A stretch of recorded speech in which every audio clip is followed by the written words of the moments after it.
Welcome back to JD Vishnu YouTube channel. This side Vishnu.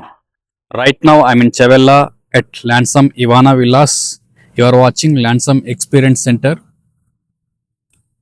This is 34 acres project developed by Lansam Properties. 251 villas వస్తున్నాయి. ఇందులో మీరు interest ఉన్నట్లయితే contact అవ్వండి. Project details గురించి, price గురించి, location గురించి, site visit గురించి మీకు మేము ఎక్స్ప్లెయిన్ చేస్తాం. అదేవిధంగా మీరు ప్రాజెక్ట్ డీటెయిల్స్ చూసినట్లయితే 34 ఎకర్స్లో డెవలప్ చేస్తుంది ప్రాజెక్టు.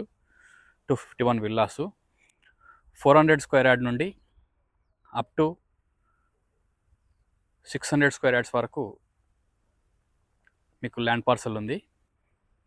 అందులో బిల్డప్ ఏరియా చూసినట్లయితే మీరు 3500 నుంచి 5500 స్క్వేర్ ఫీట్ వరకు బిల్డప్ ఏరియా ఉంది. G+1 3 BHK villas. మీకు 1500 square feet with private basement ఉంటుంది. ప్రైస్ చూసినట్లయితే 3.5 CR నుండి అప్ టు 4 CR వరకు ప్రైస్ ఉంది. ఇందులో మీకు ఫ్లెక్సిబుల్ పేమెంట్ ప్లాన్ కూడా ఉంది. అదేంటంటే 30-40-30 స్కీమ్ ఒకటి. రెండో ఫ్లెక్సిబుల్ పేమెంట్ ప్లాన్ ఏంటంటే 50-30-20 flexible payment plan. Price vary అవుతుంది ఎవ్రీ ప్లాన్కి. అదేవిధంగా మీరు చూసినట్లయితే ఇది ప్రైమ్ లొకేషను, నేషనల్ హైవే 165కి దగ్గరగా ఉంటుంది.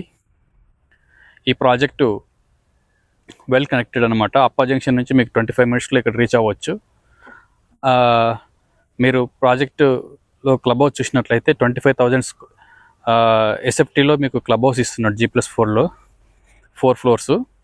అదేవిధంగా మీకు పోడియంలో వెహికల్ ఫ్రీ పోడియం అనమాట. టోటల్గా మీకు 5 ల్యాండ్స్కేప్ జోన్స్ ఉంటాయి. ఇందులో చాలా ప్రీమియంగా అయితే కడుతుంది. కంప్లీట్గా మైవాన్ కన్స్ట్రక్షన్ అనమాట. మీరు విల్లా కన్స్ట్రక్షన్ కూడా చూడొచ్చు. నా వెనుకనే ఉన్నాయి విల్లాసు. కంప్లీట్గా మైవాన్ కన్స్ట్రక్షన్ విల్లాసు. ఈ ప్రాజెక్ట్ మీరు ఇంట్రెస్ట్ ఉన్నట్లయితే కాంటాక్ట్ అవ్వండి. డిస్ప్లే నెంబర్లో నేను brochure, price sheet, location share చేస్తాను. మీరు సైట్ విజిట్ షెడ్యూల్ చేసుకుంటే విజిట్ ప్లాన్ చేసుకోవచ్చు. నా పేరు JD Vishnu. You are watching JD Vishnu YouTube channel. If you are watching first time, please subscribe, like and share your friends and family members. Click on bell icon. You will get notification future videos, West Hyderabad real estate updates. Thank you for watching. Bye.